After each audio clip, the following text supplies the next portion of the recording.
Hello fellow gamers, Peter here from the Esoteric Order of Gamers. Welcome! If you haven't been to this channel before, I cover all kinds of tabletop games. I've been playing them all my life and I absolutely love them. And this channel has been going for about 10 years now, unbelievably. And I usually, as part of my Patreon rewards, give out a free video now and again, a bonus video to Patreon supporters. And I thought I'd actually just put one of those out publicly this time just to show you what they're like and see if you're interested in this kind of thing. It's very casual, off the cuff, very little editing. It's just a chat about what I'm doing gaming-wise at the moment, what's on the workbench, so to speak. So let's get into it. The first thing I'm doing is working on an Oathsworn rules summary and reference right now. That is almost done. I've just got the player reference sheets to do, so that'll be coming to you soon. Talking about Oathsworn, I don't want to show you too much because it's all about the spoilers in that game. There's lots of content in it that you don't actually see until you get to the next chapter. My friend and I, Dylan and I, have played the first chapter and the story section of the second chapter. And while you could sort of play it story, then an encounter, we've played it story, encounter, then story. So at the end of the story chapter, we can reveal the next beastie. I can paint it, and then we can go in straight into the encounter the next time we play.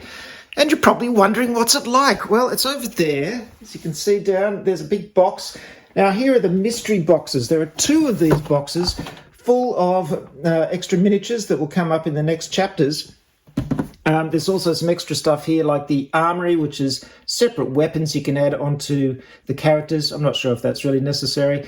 Another secret box there and some other maps and things. And here I've got the beastie from the first chapter. Now, it's not a spoiler to show you this because this has been used in all the promotional material. But as you can see, it's this disgusting giant rat brood mother thing surrounded by a brood of other little rats. Ah! Horrible. I tell you, we played the game fighting that thing and it was huge fun. Really, really enjoyed it. It's a very enjoyable game. The combat system is nice and chunky. You can really get into it. There's a lot of choices. And because you're fighting something big like that, you really get this sense that you can attack it from different flanks because its hit dice are broken up into the different flanks of the creature. So you can do a backstab from the rear and you can get a bonus from attacking it from the flank. And it really feels like you've got a gang of adventurers who are all piling into this one giant creature while they're also trying to fight off the other little giant rats in this particular case. Really good combat system. It's card driven. You've got 7 cards in your hand that you can choose from that do special things. There's a cooldown system as well. So when you play the cards, they go into positions around your player board and they cycle around and come back into your hand, which is just great. The other thing that's really fun is that it uses these might cards. Now, you can use dice as well. They give you a choice of doing the two, but the cards are great because the whole system is predicated on this thing where you draw cards, and if you get 2 blanks, you miss. It sounds so simple, and on dice, I suppose it is really simple, but when you do it with cards, it becomes a really enjoyable part of the game because you get your cards. You might get, say, 2 yellow and... Well, actually, I'm describing that wrong. You can choose as many white cards as you want, which is the weakest one. So there's a push your luck element. So say your weapons give you 1 yellow might card. Well, you draw that one, and then you can say, well, you can draw up to 10 white cards. But of course, the more you draw, the more chance you might be doing damage, but the more chance you might miss, because if you get 2 blanks, you miss. Absolutely brilliant. So every time you do a hit, you're drawing these cards and you're laying them out one by one, putting them face up, and hoping that you're not going to miss and get those 2 blanks. And it just makes combat so enjoyable. I'm usually a fan of dice-driven systems rather than card-driven systems, but this one works really, really well. So that's the encounter system, and there's so much to enjoy and explore in that. And of course, you're revealing new beasties every time you go to different chapters.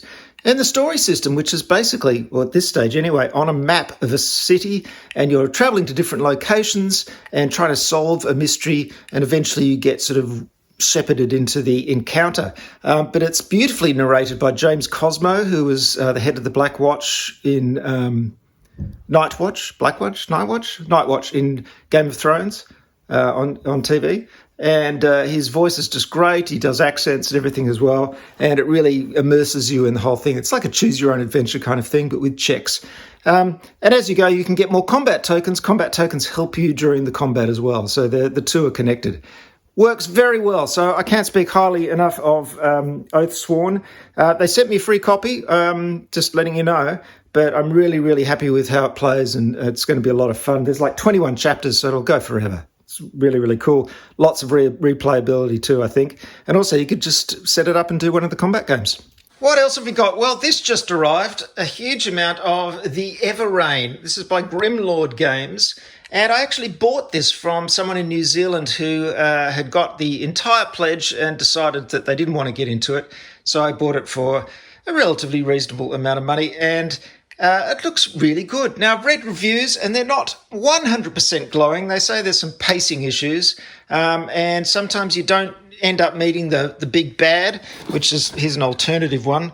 There's one in the game, but there's another one, the Undergod. But as you can see, it's a classic Kickstarter. It's got lots of extra miniatures and stuff like that. And the thing I liked about this game, let's get all this off so I can show you the box. There we go, the Everrain. And I've got to say, the thing that just suckered me in is that it's very much a naval game and mixed with Cthulhu. So it's basically the second Pirates of the Caribbean film mixed with mythos horror. So that was sort of an irresistible mixture for me, and I really hope the game is good. It looks a little bit like multiplayer solitaire because you have your ships travelling around on the map and trying to get clues to solve the mystery of what's going on. But it does have a quite involved system of deckhands, and they go on the decks of your ship, and they can go below decks and above decks and do various things. So it looks kind of fun. I read through the book, and it was the rule book, and it was a little bit difficult to work out, how each turn played, but I'm going to work on a game summary and give that a go.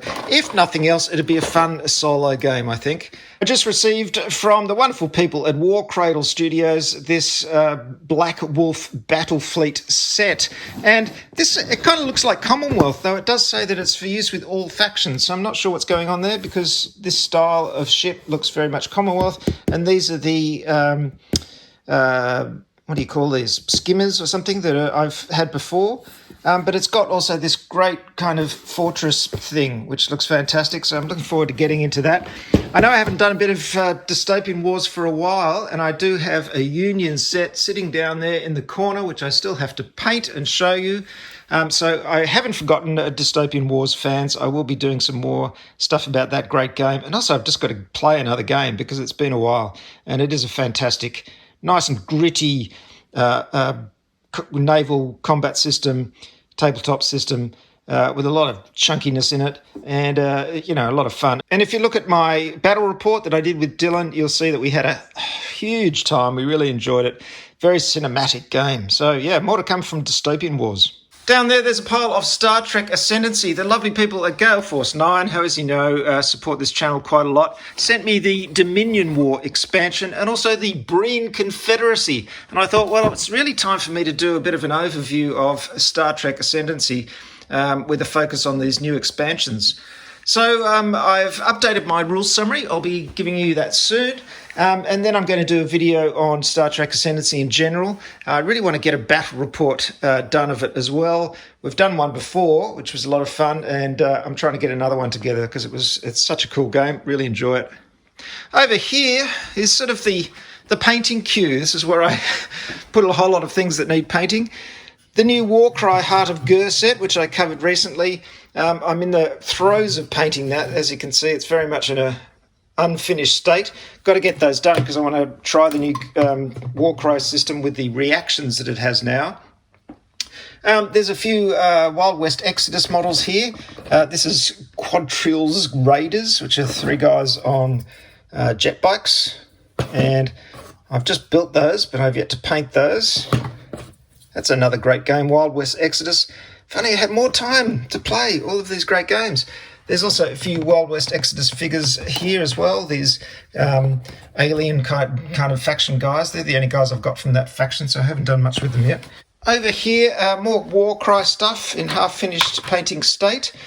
These are the figures, of course, from Kill Team Into the Dark, which I've primed but haven't started painting yet.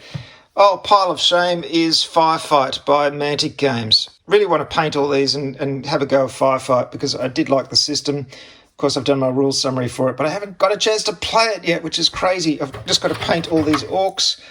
They're nice little guys and shouldn't take too long to paint.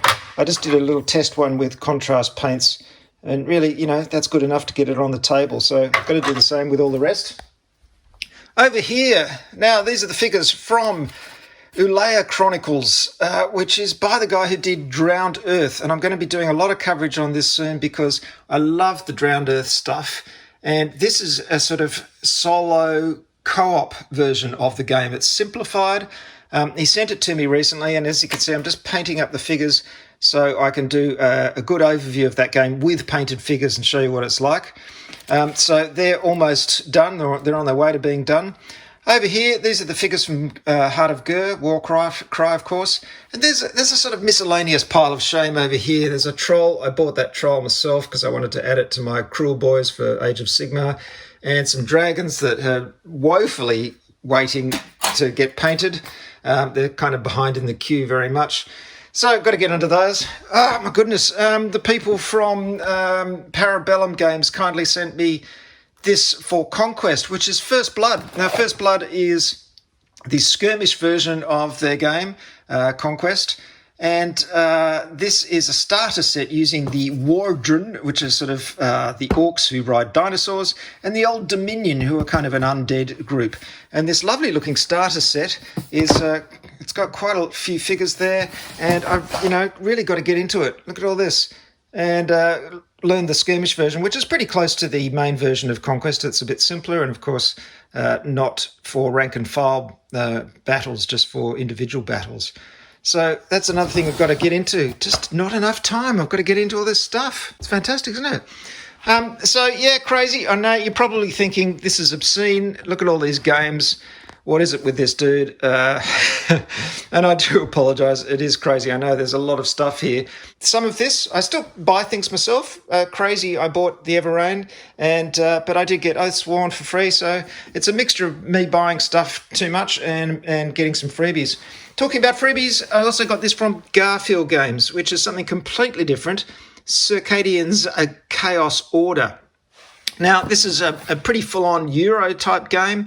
It's for 2 to 5 players and looks really interesting. I haven't actually played any of the other games by Garfield Games, which are their Vikings of the North Sea type games and all that series. This one looks really nice. It's sci-fi, bright artwork, asymmetric powers for the players. I'm working on a rules summary. I've started on a rules summary, and I'm going to get more into that game as soon as I have time. I did, of course, purchase the expansion for Star Wars Outer Rim. Fantasy Flight Games have never sent me freebies. Well, they did very briefly, way back, and then they stopped. So I bought this one because, Star Wars Outer Rim is quite a fun little game, and this expansion just sort of adds more to it, which is kind of what it needed, really. And finally over here, here's my old set of V Commandos by Triton Noir. And I just brought this out because the guys from Triton Noir sent me the miniatures for what is now called V-Sabotage. They've renamed the game for some licensing reason. And I've got those miniatures there. I'll be showing you that soon. I've also updated my rules summary for that as well with the new rules from those. So that'll be coming out soon as well. And also I've got to have the occasional bash on the drum kit. Here I am upstairs. I've taken over the dining room table, as I so often do. My long-suffering partner is so patient with me doing. And I'm just painting Oathsworn at the moment. So these 4 guys are the ones we're using for our campaign. And I've finished these ones. I haven't varnished them yet, but as you can see, they're nice, large-scale, chunky figures. Nice and big. And they look great on the table with the terrain and all the rest of it. So, yeah, they're the 4 we're using. And there's a few men-at-arms over here I've almost finished. And then some of the other heroes. But really, these are the only ones I have to do at the moment because they're the ones we'll be playing the campaign with. Well, until they die horribly. Well, there you go. Another day in the life of someone who is absolutely obsessed with games and can't stop playing them and getting them and painting them and just spending all my time with them. Actually, the weather's improved a little bit out there, so I really better do something outside. I'm cleaning up the garage at the moment, so I'll get back into that. Hope you've enjoyed this little look at what I'm doing. As always, all those rules summaries will be coming out on the website, so keep an eye out for those. And thanks very much for watching. So this is the kind of very casual, off-the-cuff video that I do irregularly for Patreon subscribers to my channel of any level. So even if you just sign up for $2 a month, you get these little free behind-the-scenes videos. Of course, if you sign up at $5 a month or more, you get access to the Discord channel. There's an exclusive Esoteric Order of Gamers Discord channel. It's a really nice little community. People sign up and chat and post pictures of their miniatures and the games they're playing and stuff like that. Really nice bunch of people and really worth joining if you want to join the official Esoteric Order of Gamers community. Also, if you sign up at the hallowed level of Knight, which is $10 a month or more, why, you'll be so appreciated. But also, you get access to my rules summaries a month in advance. I send out a whole batch in one go, so that's a special thing for those wonderful people. So if you do enjoy my content and my rules summaries, please consider going over to Patreon and supporting me and supporting my work, because a lot of work goes into the Esoteric Order of Gamers, and I really appreciate the support so I can spend more time doing it and less time desperately working during the day to afford all of this indulgence. Thanks, everyone. Thanks for watching. Have a great day. Play games. Enjoy. See you later.